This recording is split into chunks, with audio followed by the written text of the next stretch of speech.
అందరికీ నమస్కారం. ఈరోజు మనం డయాబెటిస్ గురించి, ముఖ్యంగా మన శరీరం ఇచ్చే చిన్న చిన్న సంకేతాల గురించి మాట్లాడుకుందాం. ఈ నిశ్శబ్ద హెచ్చరికల్ని మనం ఎలా అర్థం చేసుకోవాలి? అసలు మన శరీరం మనతో ఏదైనా చెప్పాలని ప్రయత్నిస్తోందా? ఒక్కోసారి మనకు తెలియకుండానే మన శరీరం కొన్ని సిగ్నల్స్ ఇస్తూ ఉంటుంది. మనం గుర్తుపెట్టుకోవాల్సిందేంటంటే, పెద్ద పెద్ద ఆరోగ్య సమస్యలు కూడా మొదట్లో చాలా చిన్నగా, మనమంతగా పట్టించుకోని లక్షణాలతోనే మొదలవుతాయి. సరే, మరి మన మొదటి విభాగానికి వద్దాం. ఈ నిశ్శబ్ద హెచ్చరికలు అంటే ఆ గుసగుసలు ఏంటో చూద్దాం.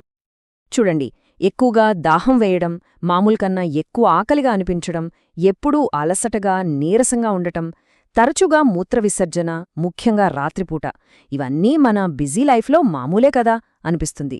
కానీ ఇవి బ్లడ్ షుగర్ లెవెల్స్ బ్యాలెన్స్ తప్పుతున్నాయని మన శరీరమిచ్చే మొదటి హెచ్చరిక కావచ్చు. అంతేకాదు, గాయాలు త్వరగా మానకపోవడం, తరచుగా ఇన్ఫెక్షన్లు రావడం, లేదా అప్పుడప్పుడు కంటిచూపు మసకబారడం, ఇలాంటివి కూడా గమనించాలి. వినడానికి ఇవన్నీ వేరువేరు సమస్యల్లా అనిపించొచ్చు, కానీ అసలు విషయమేంటంటే వీటన్నింటికీ మూలం ఒక్కటే.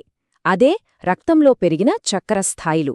ఇవి మన రక్త ప్రసరణ వ్యవస్థ మీద, రోగనిరోధక శక్తిమీద ప్రభావం చూపించడం వల్లే ఇవన్నీ జరుగుతాయి. సరే, మన శరీరం ఇలాంటి సంకేతాలిస్తోంది సరే, కాని లోపల అసలేం జరుగుతోంది? ఈ జీవశాస్త్రాన్ని కాస్త అర్థం చేసుకునే ప్రయత్నం చేద్దాం. డయాబెటిస్ మెల్లిటస్ అంటే మన శరీరంలో ఇన్సులిన్ అనే హార్మోన్ సరిగ్గా ఉత్పత్తి కాకపోవడం, లేదా దానిని శరీరం సరిగా వాడుకోలేకపోవడం వల్ల రక్తంలో గ్లూకోజ్ అంటే చక్కెర స్థాయిలు పెరిగిపోవడం. ఇక్కడ మనం ఫోకస్ చేయాల్సింది ఇన్సులిన్ మీద. సింపుల్గా చెప్పాలంటే, ఇన్సులిన్ ఒక తాళంచెవిలాంటిది. మన ప్యాంక్రియాస్ దీన్ని తయారు చేస్తుంది. ఈ తాళంచెవే మన శరీర కణాల డోర్స్ తెరిచి శక్తి కోసం చక్కెరను లోపలికి పంపిస్తుంది. మామూలుగా అయితే ఏం జరుగుతుందంటే, మనం ఆహారం తింటాం, అది రక్తంలో గ్లూకోజ్గా మారుతుంది. వెంటనే ప్యాన్క్రియాస్ ఇన్సులిన్ను విడుదల చేస్తుంది. ఆ ఇన్సులిన్ సహాయంతో గ్లూకోజ్ కణాల్లోకి వెళ్లి మనకు శక్తినిస్తుంది. ఆరోగ్యంగా ఉన్నప్పుడు ఈ ప్రక్రియ చాలా సాఫీగా, చక్కగా జరిగిపోతుంది. మనం చేసే ప్రతి పనికి శక్తి ఇక్కడ్నుంచే వస్తుంది. కానీ డయాబెటిస్ ఉన్నప్పుడు కథ మారిపోతుంది. మనం ఆహారం తింటాం, గ్లూకోజ్ రక్తంలోకి వెళ్తుంది, కానీ ఇక్కడే సమస్య మొదలవుతుంది. ఇన్సులిన్లో ఏదో ఒక లోపం ఏర్పడుతుంది. దాంతో గ్లూకోజ్ కణాల్లోకి వెళ్లలేక రక్తంలోనే పేరుకుపోతుంది. ఇదే అసలు సమస్యకు కారణం. ఆ తాళం చెవి ఇన్సులిన్ లేనప్పుడు, లేదా సరిగ్గా పనిచేయనప్పుడు చక్కెర రక్తంలోనే ఉండిపోయి నష్టం కలిగిస్తుంది. డయాబెటీస్లో ప్రధానంగా 3 రకాలుంటాయి.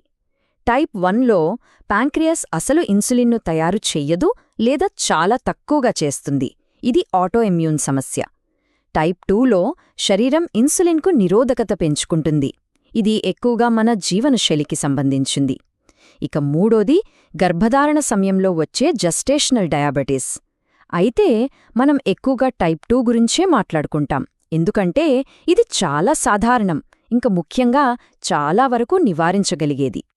సరే, శరీరం పంపే ఈ చిన్న చిన్న గుసగుసల్ని పట్టించుకోకపోతే ఏమవుతుంది? అదే అసలు విషయం. ఆ గుసగుస కాస్త గట్టి అరుపుగా మారుతుంది. అంటే పరిస్థితి చాలా తీవ్రంగా మారుతుంది. అందుకే ముందస్తు చర్య చాలా ముఖ్యం. ఆ అరుపు అంటే ఏంటి? అవే ఈ దీర్ఘకాలిక సమస్యలు. గుండెపోటు, పక్షవాతం, కిడ్నీలు ఫెయిలవ్వడం, కంటిచూపు పోవడం, నరాల బలహీనత, ఇలా చాలా ఉన్నాయి. కాలం గడిచే కొద్దీ రక్తంలోని అధిక చక్కెర మన రక్తనాళాలను, నరాలను నిశ్శబ్దంగా దెబ్బతీస్తుంది. దాని ఫలితమే ఈ తీవ్రమైన ఆరోగ్య సమస్యలు. కాని ఇక్కడే ఒక ఆశాకిరణముంది. ఈ మొత్తం చర్చలో ఇది చాలా ముఖ్యమైన సంఖ్య, 90%. అవును, పరిశోధనల ప్రకారం టైప్ 2 డయాబెటీస్లో 90% కేసులను మనం నివారించవచ్చు. ఇది నిజంగా చాలా పెద్ద విషయం. అందుకే అంటారు, డయాబెటిస్ను కంట్రోల్లో ఉంచుకుంటే అది ప్రమాదకరం కాదు, కానీ దాన్ని పట్టించుకోకుండా వదిలేస్తేనే అసలు ప్రమాదం. అంటే సరైన అవగాహన, సరైన సమయంలో తీసుకునే చర్య, ఇవి రెండూ ఫలితాన్ని పూర్తిగా మార్చేస్తాయి. సరే, మరి మనమేం చేయాలి? ఇదిగో ఇక్కడే మన చేతుల్లోకి కంట్రోల్ వస్తుంది. మన నివారణ ప్రణాళిక ఏంటో చూద్దాం. జీవనశైలితో దీన్ని ఎలా నియంత్రించవచ్చో తెలుసుకుందాం.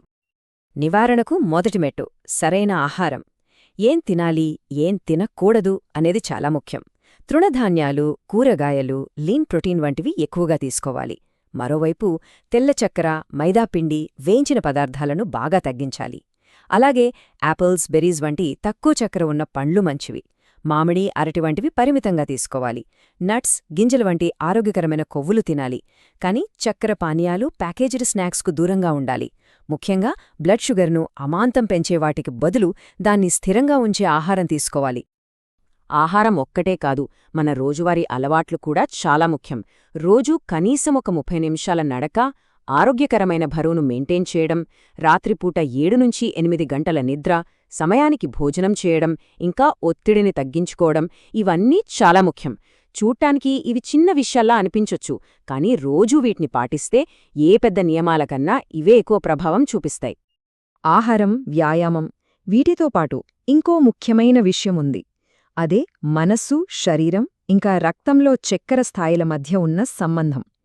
ఇక్కడ యోగా, మైండ్ఫుల్నెస్ పాత్ర చాలా పెద్దది. యోగా ఎలా సహాయపడుతుంది? ఇది మన ప్యాంక్రియాస్ను ఉత్తేజపరుస్తుంది, ఇన్సులిన్ సెన్సిటివిటీని మెరుగుపరుస్తుంది, ఇంకా కార్టిసోల్ లాంటి ఒత్తిడి హార్మోన్లను తగ్గిస్తుంది. అంటే కొన్ని యోగా పద్ధతులు మన బ్లడ్ షుగర్ను కంట్రోల్ చేసే సిస్టమ్స్కు నేరుగా సపోర్ట్ చేస్తాయన్నమాట. దీనికొక సింపుల్ బ్రీదింగ్ రొటీన్ కూడా ఉంది. 1 కపాల్భాతి. ఇది ప్యాంక్రియాస్ను యాక్టివేట్ చేసి ఇన్సులిన్ పనితీరును మెరుగుపరుస్తుంది. 2 అనులోమ్ విలోమ్. ఇది బ్లడ్ షుగర్ హెచ్చుతగ్గులను తగ్గిస్తుంది. 3 భ్రమరి. ఇది మనసును ప్రశాంతపరుస్తుంది. గుర్తుంచుకోండి, ఒత్తిడి కూడా బ్లడ్ షుగర్ పెరగడానికి ఒక ముఖ్య కారణం. కాబట్టి ఈ శ్వాస వ్యాయామాలు చాలా సహాయపడతాయి. ఇక ఆసనాల్లోకి వస్తే మండుకాసనం అంటే కప్ప భంగిమ చాలా కీలకం. దీన్ని ప్యాంక్రియాస్ బూస్టర్ అని కూడా అంటారు. ఎందుకంటే ఈ ఆసనం ఇన్సులిన్ ఉత్పత్తి చేసే ప్యాంక్రియాస్ను సున్నితంగా మసాజ్ చేసి ఉత్తేలపరుస్తుందని నమ్మకం. సరే, ఇప్పటివరకు మనమా గుసగుసలేంటో చూశాం, దాని వెనుకున్న సైన్స్ ఏంటో అర్థం చేసుకున్నాం, పరిష్కారాల గురించి కూడా మాట్లాడుకున్నాం.